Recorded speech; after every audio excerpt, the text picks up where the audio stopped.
Kabong Concha nagpapaalala at nagbigay ng babala sa mga undocumented OFWs na huwag magpapabiktima sa mga scammer na nag-aalok ng kanilang serbisyo pauwi kuno sa ating bansa.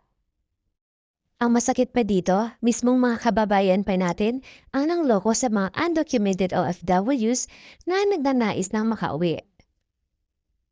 Pakinggan po natin si Kabong Concha para sa tamang proseso ng pag-uwi dito sa Pilipinas. Nais ko muna magbigay ng babala sa inyo regarding po sa mga ilang mga kababayan natin na nagsasamantala sa mga gusto pong umuwi ng Pilipinas. Lalo-lalo na po itong mga undocumented OFWs.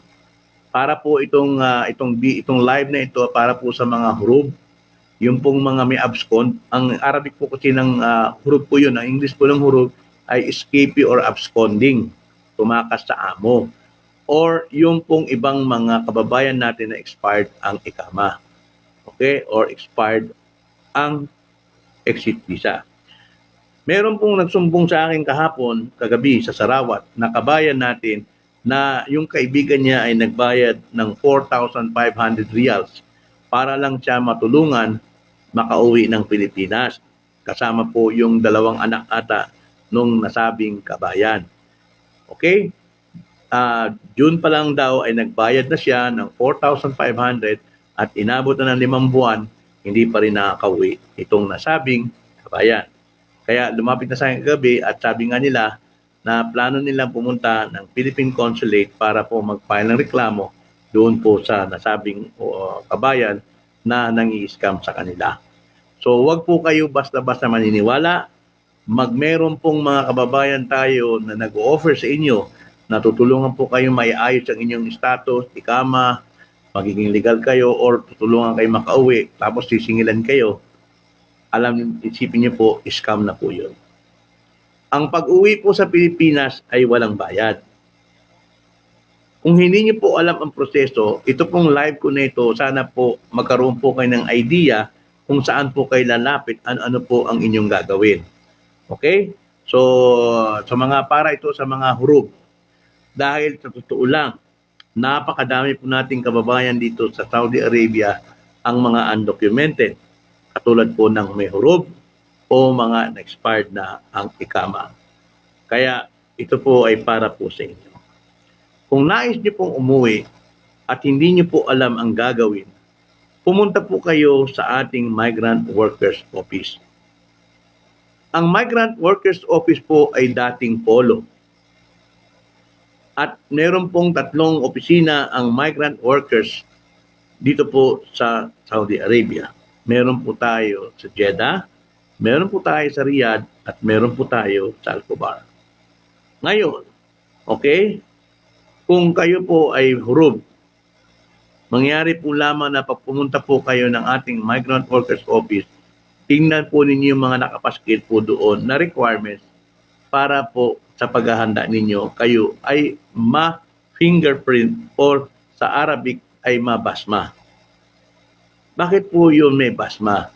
Ang basma po ay kinakailangan po yan ng bawat isang expatriate para malaman po kung ano po ang estado ng inyong kasulukuyang sitwasyon sa kaharian. Okay. Sa basma po malalaman kung kayo po ay hurub o expired ang ikama o mayroong kaso sa authority. Okay? So, yan po ang dapat ninyong alamin. Ngayon, pag kayo po ay nagpunta doon at nakompleto niyo po yung requirement, papipill upin po nila kayo ng form at i-schedule po kayo para makapagpabasma. Okay? Usually yan, sasabihin sa inyo, madaling araw po ang schedule dahil madaling araw po pupunta kunyari sa Jeddah, sa Shumesi, para po kayo ay ibasma. Now, pag binasma po kayo, malalaman po doon kung may kaso po kayo o wala. Base po sa aking mga karanasan sa mga natulungan ko na mga napabasma, okay, yung iba na pag nakita na wala pong kaso, kundi hurub lang, automatic po nabibigyan ng exit visa. Kaya nakakauwi po sila ng Pilipinas. Okay? Ngayon, ang meron lang pong bayad pag nagpunta po kayo para magpabasma, ayun pong mga expired po ang ikama at o yung mga expired po ikama, yung expired po ang exit visa pala. Yung expired ang exit visa. Kasi marami po tayong kababayan na may exit visa pero hindi po inuwi hanggang sa na-expired. Kasi po, pag na-expired po yan, para po ma-renew ang inyong exit visa, kailangan po ninyong i-renew ang inyong ikama. Okay? Yung pong ikama na yon ang magiging basihan para po mabigyan ulit kayo ng exit visa. Pakiusap po sa inyo na dapat po ay hawak-hawak ninyo ang inyong telepono, ibigay niyo ang correct number ninyo para pag tumawag po sa inyo ang mga taga-MWO at schedule na kayo ng BASMA, ay masasagot po ninyo. Okay? Huwag niyo pong pabayaan yung mga pagkakataon na ganyan dahil mahirap po kumuha ng schedule sa dami po ng gustong umuwi. Live ko po na ito ay para po sa mga hurub, sa mga expired ng ikama. Kasi meron pong mga kababayan po tayo na naloloko ng mga scammers na humihingi ng pera para tulungan sila makauwi ng Pilipinas. Kaya ginaguide ko po kayo para alam niyo pong gawin. Kasi marami po sa ating mga kababayan, hindi po nila alam kung anong gagawin nila para umuwi ng Pilipinas. Lalo-lalo na po yung mga expired ng ikama at saka po yung mga hurub. Kaya nga po dapat talaga makikinig po kayo para nabibigyan po kayo ng guide kung ano pong gagawin po ninyo para po kayo matulungan makauwi ng Pilipinas nang hindi naman po kayo nahihirapan. Okay? Pakisuyo lang po sa inyo, ha? So, ibig po sabihin po nito, wala pong bayad ang pagpapauwi po sa Pilipinas. Ang tanging may bayad lang po, yung air ticket po ninyo. Siyempre, kayo po magpo-provide ng ticket ninyo pag uwi ng Pilipinas. Ang gagawin niyo lang po, pupunta po kayo sa mga MW offices. Ang MW po, dating polo po yan. Sa Jeddah po, nasa loob po ng Philippine Consulate. Sa Riyadh po, nandoon po sa may King Fahad Road, malapit po sa King Faisal. At sa Al-Khobar po, meron pong mall yun, nakalimutan ko lang kung ano po yung mall po ngayon na pangalan. Okay? So, sa mga meron pong expired po yung exit visa, may bayad po yun. Okay?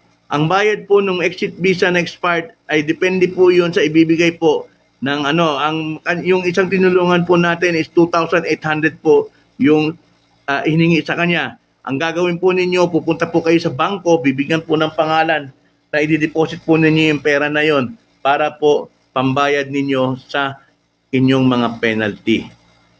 Ayun, Al-Khobar Mall. Yun. So please, para po sa mga kababayan ko, sa inyo, na mga hurub, mga undocumented o expired visa, wala pong bayad ang pag-uwi sa Pilipinas.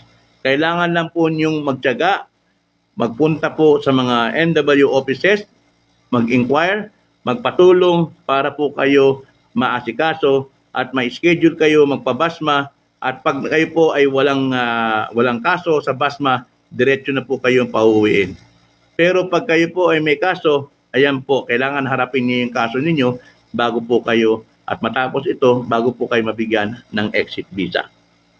Kaya kung isa kayo sa mga nabanggit sa video, huwag po kayong magpapaniwala sa mga hindi otorisadong tao na nagpapanggap ng peking tulong at nangihingi ng kabayaran ng kanilang pagtulong. Ingat po tayo lahat, kabayan!